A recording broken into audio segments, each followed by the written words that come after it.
Laying in the dark, know you wanna ride now. I'm the one, yeah. I'm the one, yeah. Hear you sick of all. Assalamualaikum warahmatullahi wabarakatuh. Perkenalkan, nama saya Alia Citra Pudungo dengan NIM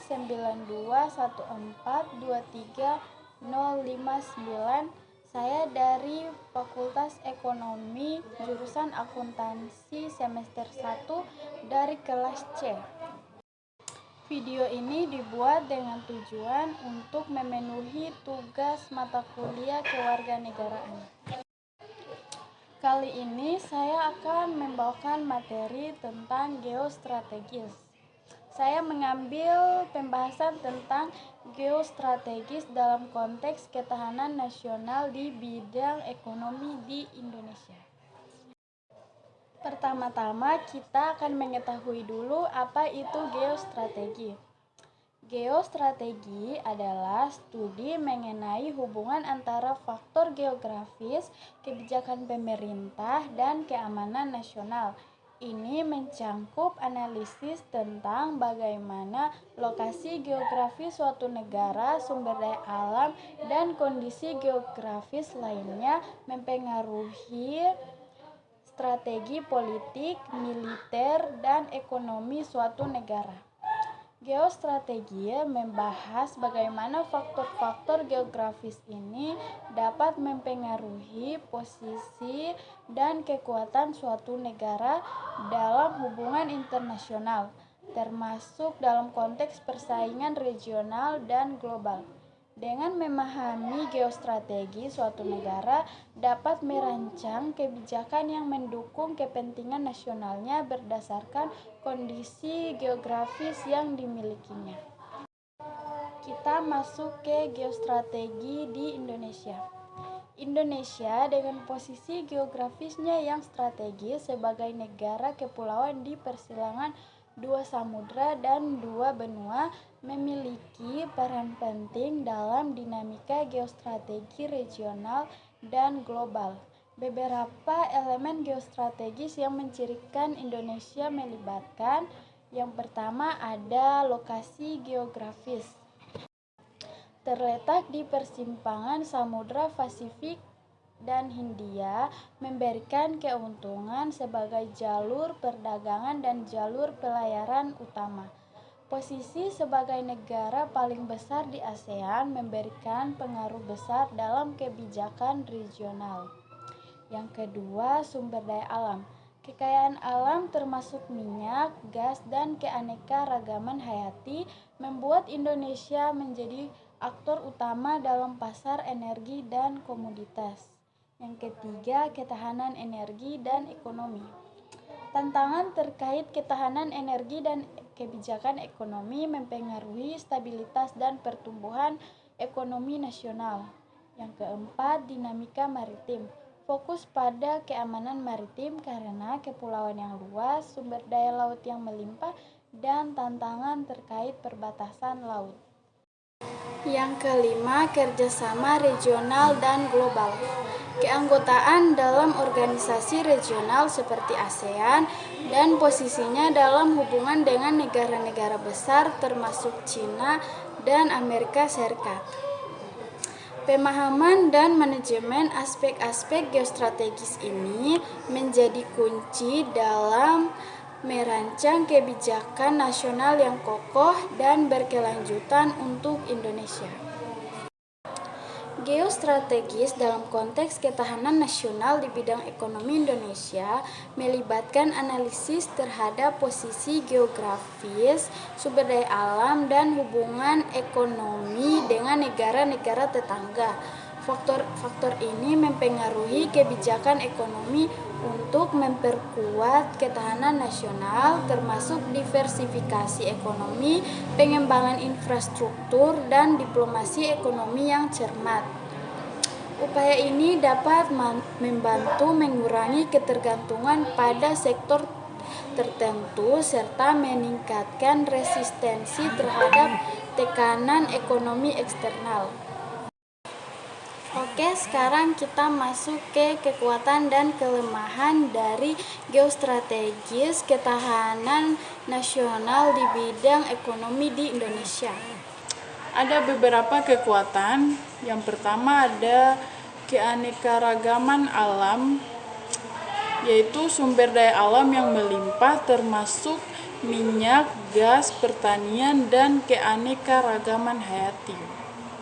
Yang kedua, lokasi geografis.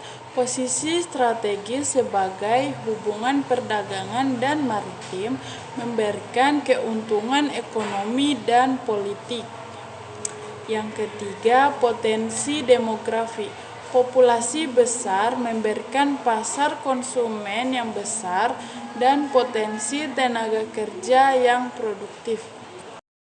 Yang keempat, diplomasi aktif. Keterlibatan aktif dalam kerjasama regional dan global, terutama melalui organisasi seperti ASEAN. Yang kelima, pertumbuhan ekonomi. Pertumbuhan ekonomi yang stabil dalam beberapa tahun terakhir memberikan ketahanan terhadap tekanan ekonomi di Indonesia. Kemudian masuk ke kelemahan. Yang pertama ada infrastruktur, yaitu tantangan dalam pengembangan infrastruktur terutama di wilayah terpencil membatasi pertumbuhan ekonomi. Yang kedua ada ketidaksetaraan ekonomi. Ketidaksetaraan distribusi ekonomi dan kesenjangan sosial antar wilayah dapat menjadi sumber konflik sosial. Yang ketiga ada ketergantungan pada sumber daya alam.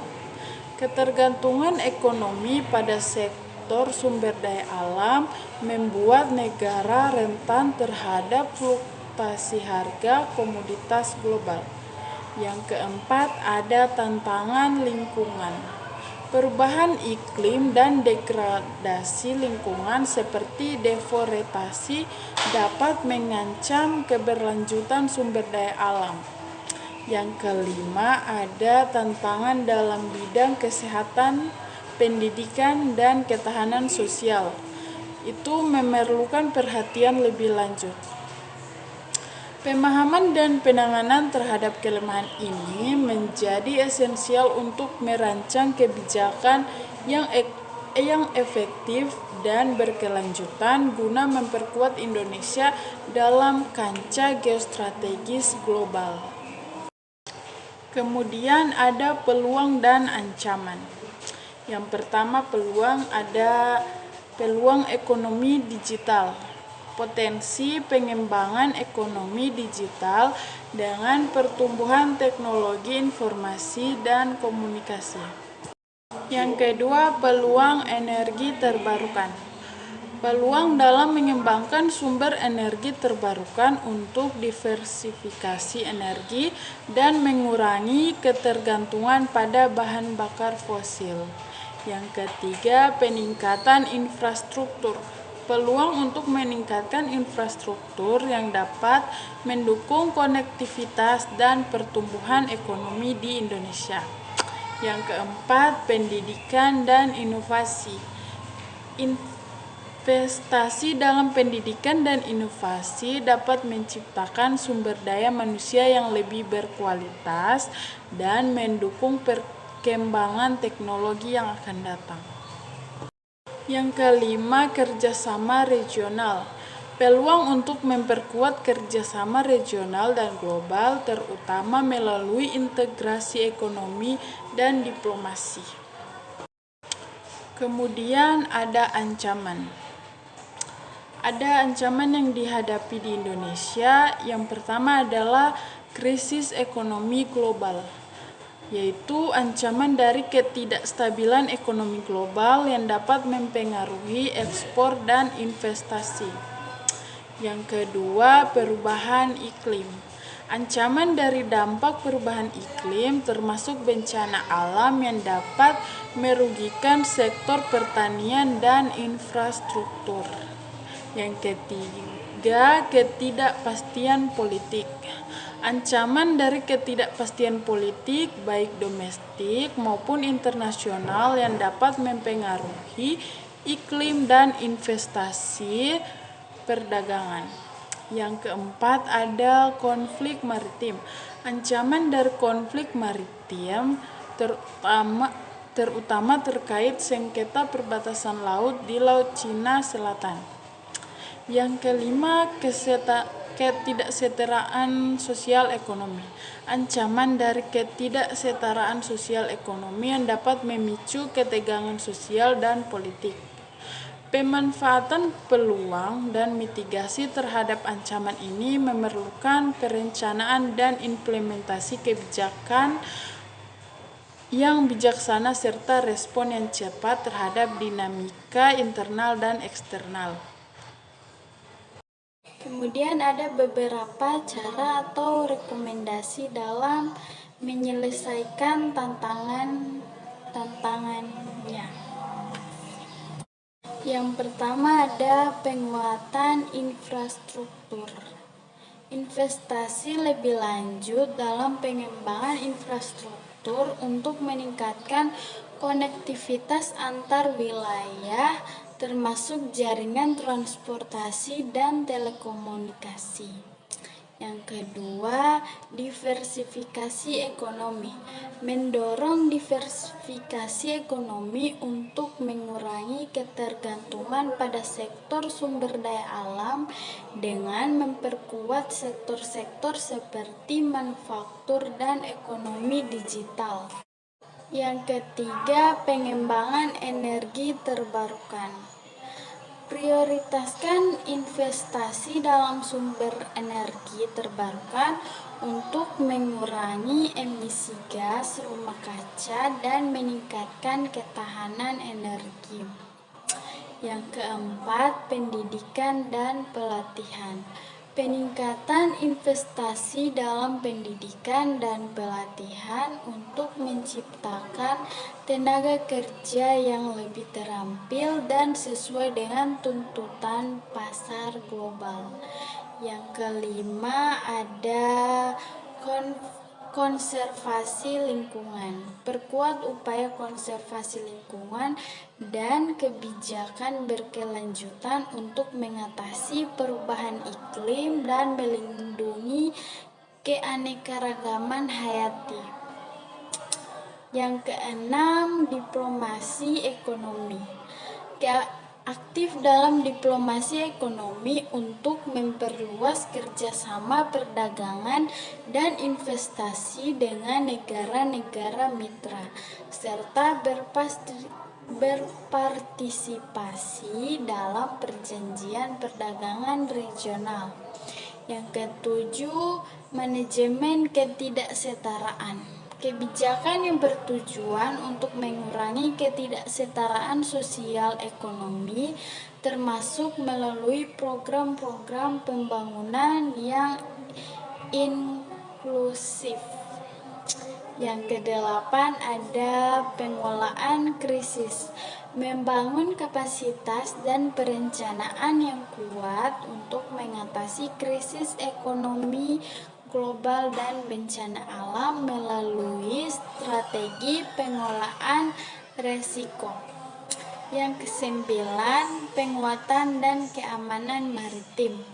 Penguatan keamanan maritim untuk menjaga stabilitas dan keamanan di perairan Indonesia, serta mengelola konflik maritim dengan bijaksana.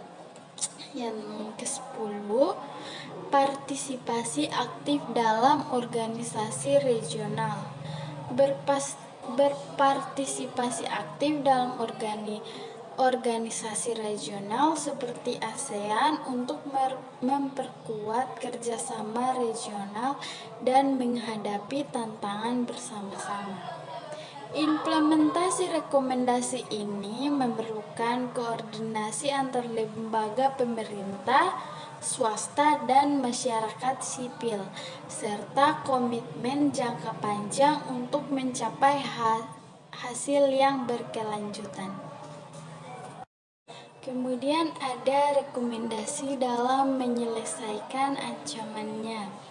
Yang pertama ada adaptasi terhadap perubahan iklim. Mengimplementasikan kebijakan adaptasi dan mitigasi perubahan iklim termasuk langkah-langkah untuk melindungi masyarakat dan infrastruktur dari dampak bencana alam. Yang kedua ada ketahanan keamanan maritim. Penguatan keamanan maritim melalui peningkatan kemampuan militer dan kerjasama regional untuk menjaga stabilitas dan keamanan di perairan Indonesia. Yang ketiga ada manajemen konflik maritim. Mengadopsi pendekatan diplomasi yang efektif dalam menangani sengketa maritim, melibatkan dialog dengan negara tetangga untuk mencari solusi yang damai dan saling menguntungkan. Yang keempat, sistem kesehatan yang tangguh. Peningkatan kapasitas sistem kesehatan termasuk peningkatan infrastruktur untuk mengatasi tantangan kesehatan yang kompleks. Yang kelima, ada pemberdayaan masyarakat. Melibatkan masyarakat dalam proses pengambilan keputusan dan penerapan kebijakan sehingga kebijakan yang dihasilkan lebih mencerminkan kebutuhan dan aspirasi dari masyarakat itu sendiri.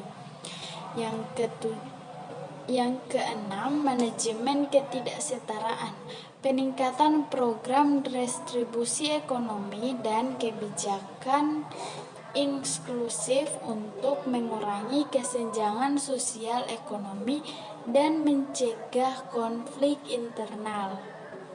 Yang kedelapan ada penguatan keamanan siber. Mengembangkan kapasitas keamanan siber untuk melindungi infrastruktur kritis dan data sensitif dari ancaman siber yang dapat merugikan ekonomi dan keamanan nasional. Yang ke-8 ada pendidikan dan pelatihan berkelanjutan.